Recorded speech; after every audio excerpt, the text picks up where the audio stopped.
Hey everybody, Tiffany here with Let's Sew, and I don't know if you have ever worked with any of the Quiltsmart printed interfacing, but it is definitely a time saver.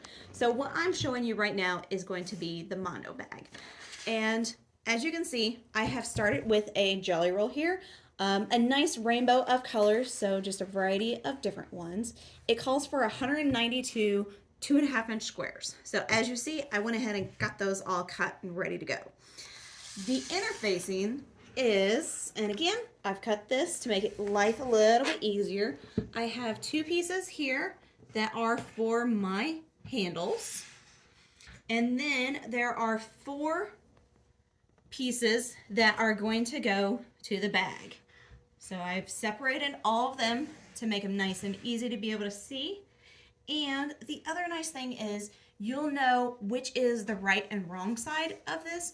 If you feel and you can see there's a little bitty bumps on here, that is your fusible side. The other side is nice and smooth, so that is going to be the opposite side. What we will do first is going to be taking my squares and just laying them on top. Again, you don't have to think. All you have to do is just start laying them down.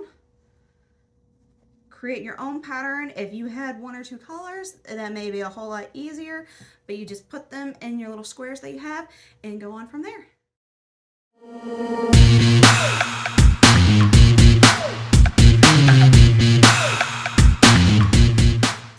All right, so now that you can see, I have all my squares laid on my first foundation piece.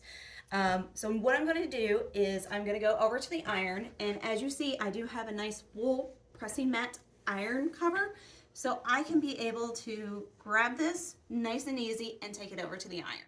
So I have my space over here by the iron, and one of the things I did want to point out, if you notice there may be a few little gaps in between, it is not going to be a problem. You can line it up as well as you can, but if they don't match up, that's perfectly fine. And the reason for that is because whenever, I'll show you the next step, is sewing them together, they're going to be taken with a 1/4 inch seam. So that excess is not going to be a problem. The other thing I'm going to do is use a small little pressing cloth on here because again, you can see all the fusible sections on there and I do not want to get any of that fusible on the iron. So I'm just going to lay it over nice and lightly and then be able to press my squares.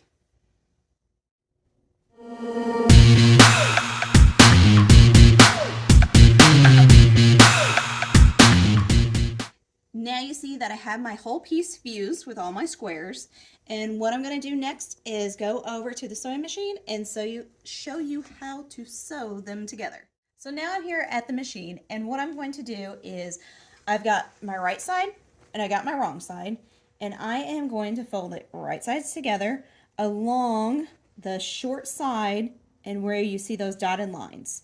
So I'm going to start folding it there and take my 1/4 inch seam allowance. I got a 1/4 inch foot on here just to help my sewing make it a little bit easier.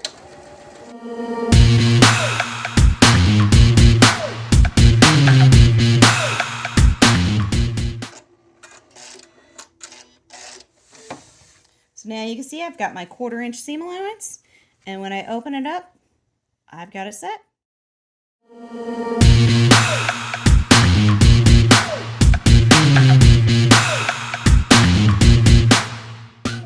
Alright, as you can see, I have all of my short sides already stitched.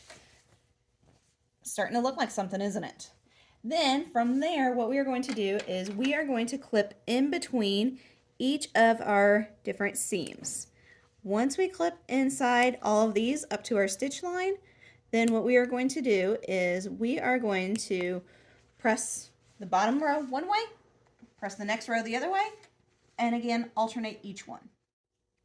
So now I've got all my pieces and seams clipped, and what I'm going to do is just press the bottom row one way and then press the next row the other way.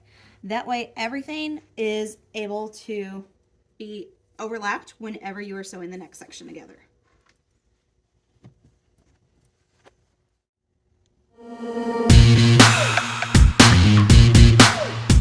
Just be careful not to get your other one pressed the opposite way again, like I almost did over there.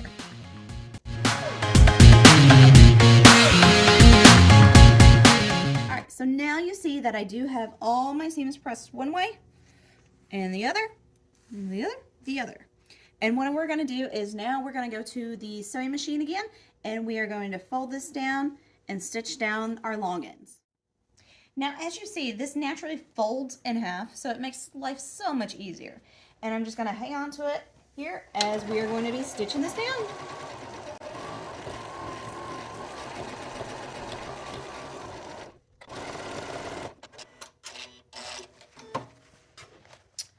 One completed and two more.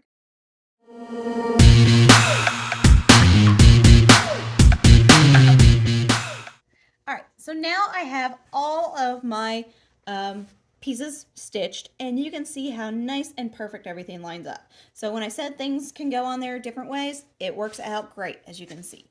So then we are going to go over to our iron and press all our seams to the top, and if you will notice, it will tell you exactly what your top point is. And like for instance, this one down here says bottom corner. So just keep that in mind as you're working with this, and then we'll just press these all and make it nice and flat. So I'm back here at the iron, and like I said, I have my top up here, and I know exactly where my top is, and then I'm just going to put my pressing cloth over and press all of these up. And so you can see how all my pieces are nice and perfect. Perfect squares, perfect seams. I got them absolutely wonderful. Now I will complete the other 3 panels just like the same. So now I have all my pieces sewn together in a nice little grid. Aren't they amazing? I love the colors. Now what we are going to do is grab 2 of them, and if you find the little bottom square, we want to, it says bottom center here, we want to make sure those get matched up.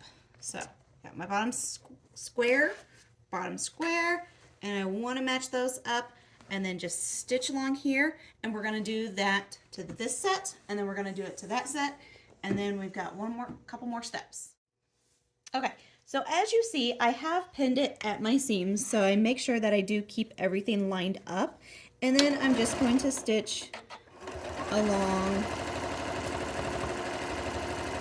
my seam.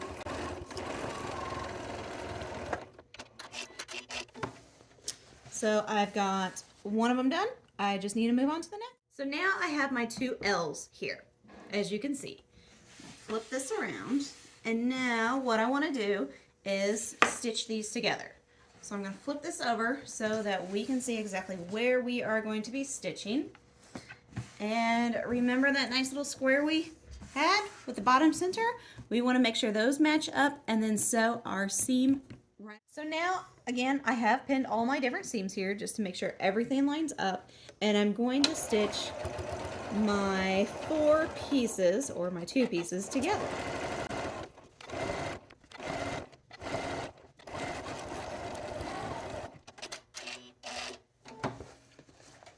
So now I have a large plus, or a windmill.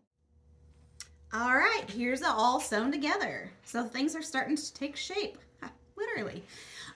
Now, on the back here, if you will notice, there is a dotted line and a nice square. So what we are going to do is we are going to fold along the square and flip this up. That will match up my side here, and then I'm going to stitch down the side. So from where I got my fold and stitch down. Then once I get that one stitched, again, find another little diamond or diagonal line, and then take that and stitch that. And then that's going to create the shape of our bag. All right, so now I'm getting ready to stitch down the side line. Not down that diagonal fold or diagonal line that I made. I just folded it down that one. So now I'm stitching down the side.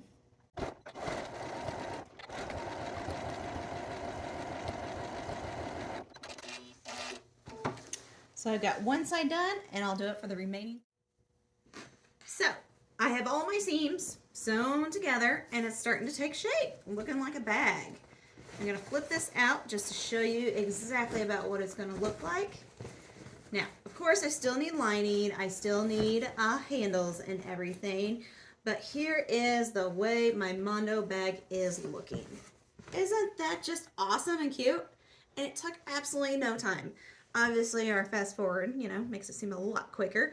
But really, it is a awesome bag to be able to make. Definitely stay tuned. You'll see the finished product and soon, so I can make sure I get this done. And then also just kind of look at the different Quiltsmart foundation pieces that we do have. We even have some that are just your grid, so you can create your own designs as well too.